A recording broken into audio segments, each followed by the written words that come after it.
Hello, Mystery Nox listeners, and welcome to our very first podcast. I'm Kim. And I'm Mary. And we have a very unusual story for you today. Today, we are going to be taking you down quite the rabbit hole. A plane hijacking with a huge twist. A man vanishes in the middle of a flight and is never seen again. This is the case of D.B. Cooper.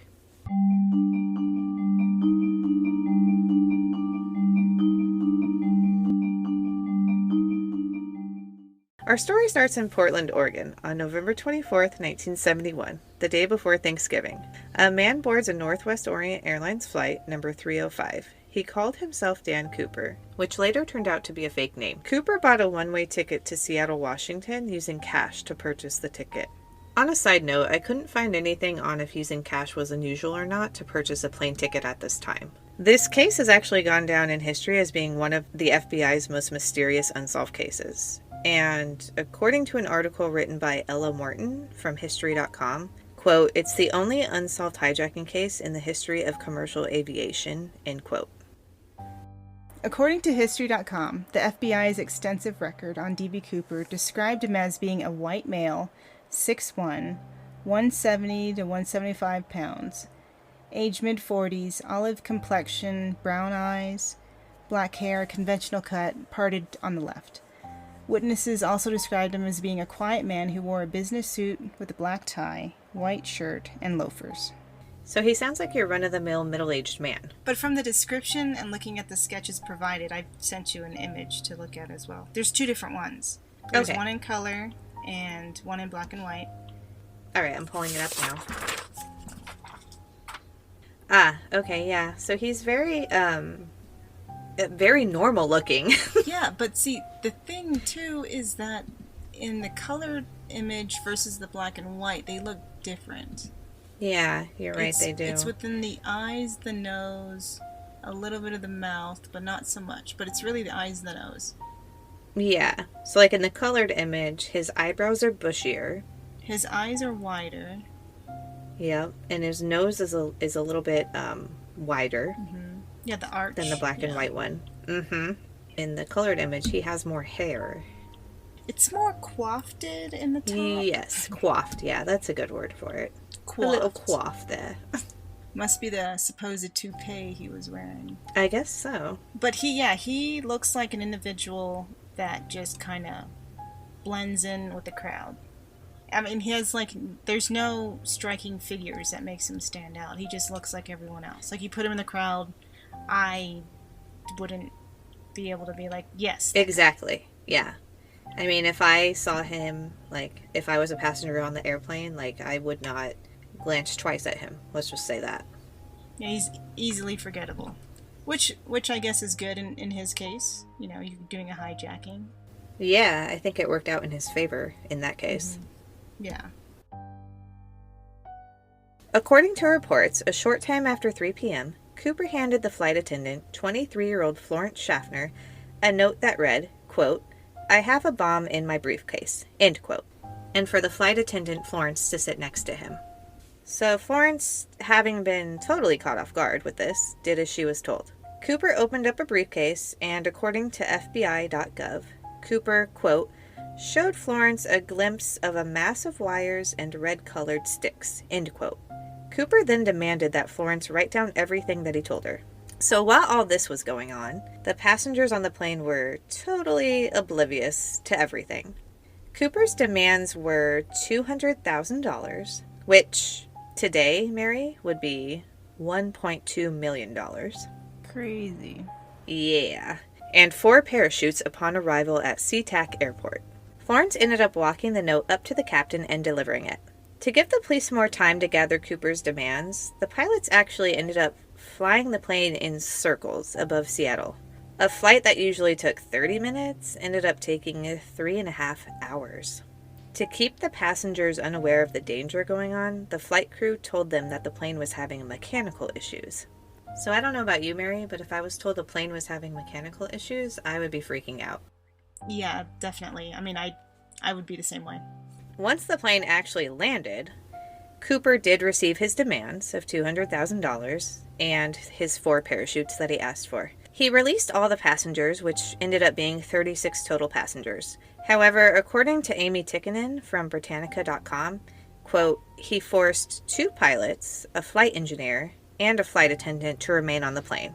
After it refueled, he ordered the pilots to fly to Mexico City, end quote. Cooper also had very specific instructions on how he wanted the pilots to fly the plane. He actually wanted the plane to fly below 10,000 feet and, quote, at a speed lower than 200 knots, end quote.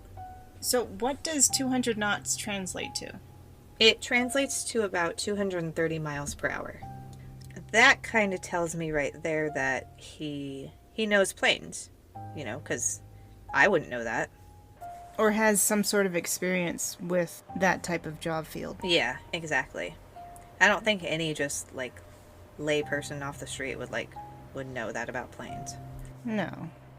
Especially not then. Yeah, not in 1971. So with Cooper, the pilots, the flight engineer, and a flight attendant on board, the plane set off for Mexico City. What happened next has been described by some as, quote, incredible. Find out what happens next after the break. Now back to our story. During the first leg of the flight to Mexico City, while the crew were in the cockpit, Cooper jumped out of the plane with a parachute and the $200,000. According to Morton, quote, Cooper lowered the rear stairs and parachuted into a thunderstorm, end quote. The man known as D.B. Cooper has never been found. He wasn't found, but other items were, right? I mean, supposed articles of clothing, even pieces of parachute, and money that washed up along the Columbia River. Right. The FBI did an extensive search for him, which became known as Norjack. But also going back to what you said about items being found, in 1980, there was a boy that was playing in the sand near the Columbia River in Washington, and he actually ended up finding, quote, a bundle of rotting $20 bills totaling $5,800, end quote. The serial numbers on the bills were found to match those given to Cooper. So going back to the suspects, Mary, you have the list of suspects with you, right? Who were the main suspects? Because I know there were quite a few of them. There were more than 1,000 suspects, but the more notable ones were Richard McCoy, Jr., Robert Rackstraw, and Kenneth Christensen. Richard Floyd McCoy, Jr. is noted to be a favorite suspect mainly because he pulled off a, quote, copycat crime. He hijacked a United Airlines Flight 855, a Boeing 727, much like the plane Cooper hijacked, from Newark, New Jersey to Los Angeles, end quote. He was, quote, armed with a pistol and grenade, demanded $500,000 and 4 parachutes, which he traded for when he landed in San Francisco, end quote. Just like Cooper, he jumped from the plane from somewhere over Utah.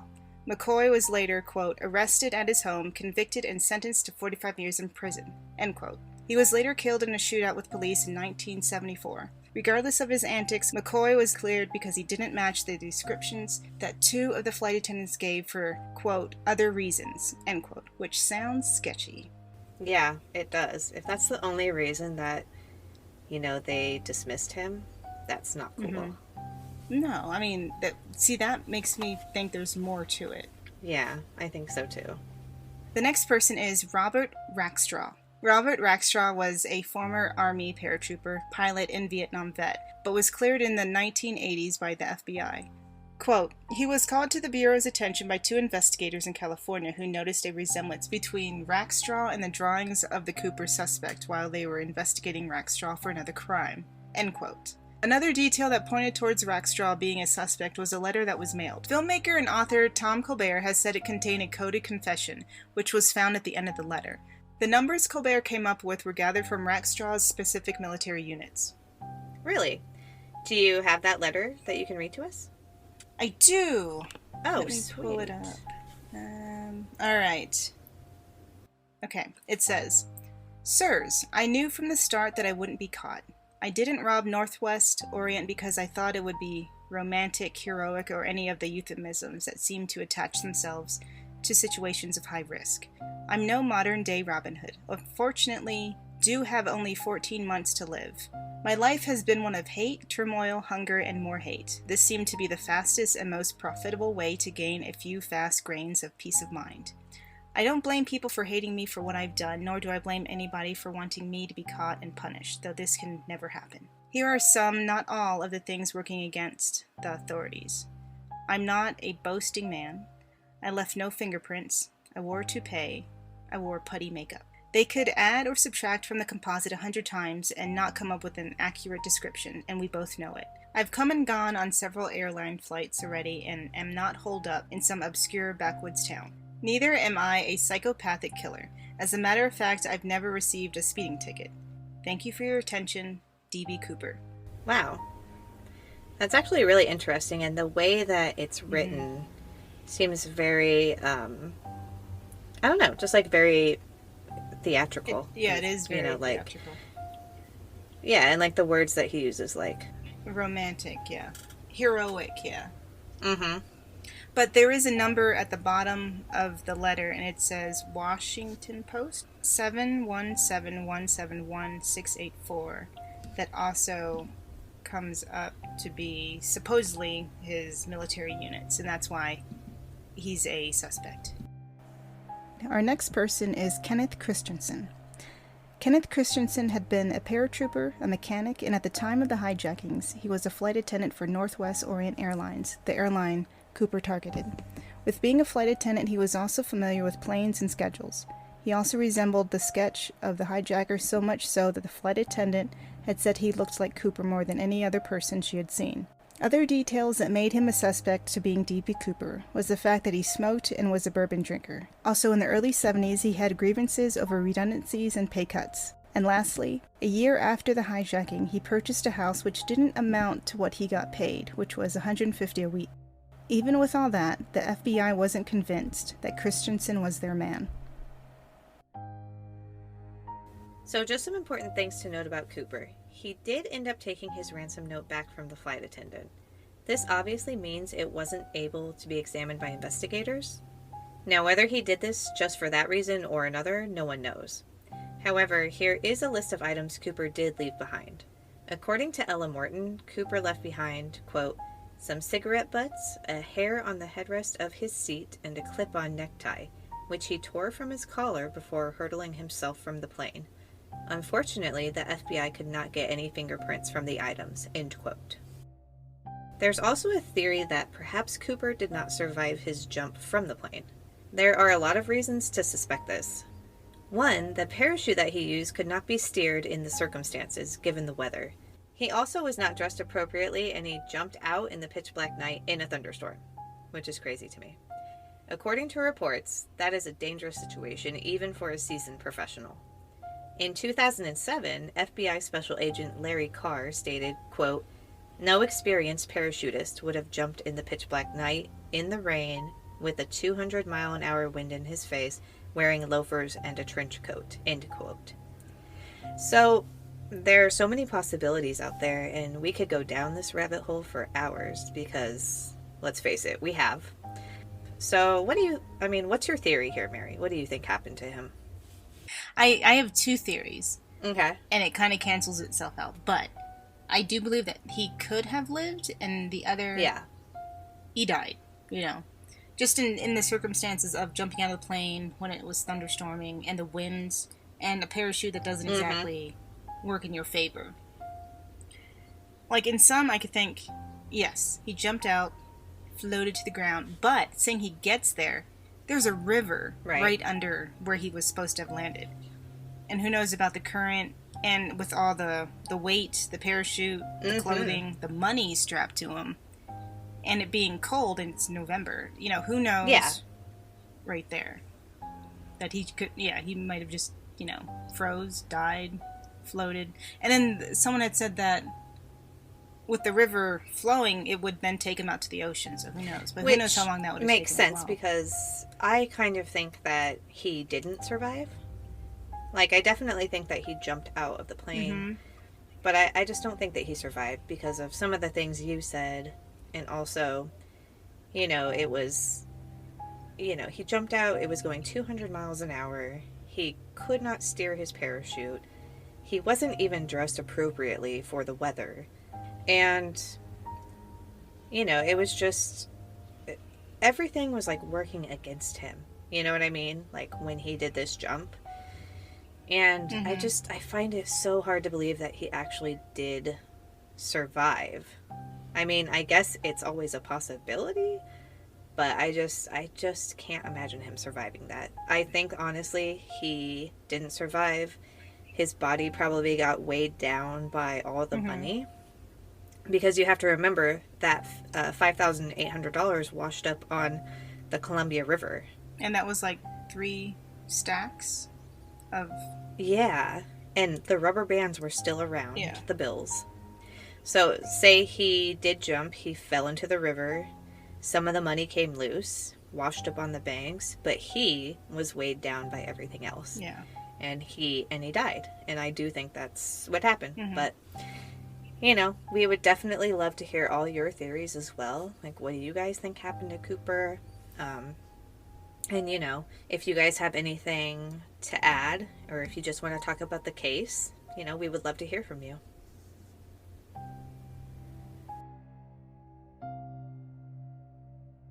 All right, Mystery Nox listeners, that's it for our story today. Thank you so much for joining us. As always, we love to hear your ideas and theories on this case, so let us know on our Instagram at Mystery Nox Podcast, or send us a voice message on anchor.fm/Mystery Nox Podcast. Your support is always appreciated and keeps us going, so if you enjoyed what you've heard, please give us a 5-star rating wherever you listen to your podcast. We'll see you on our next episode, and remember, stay weird, stay curious.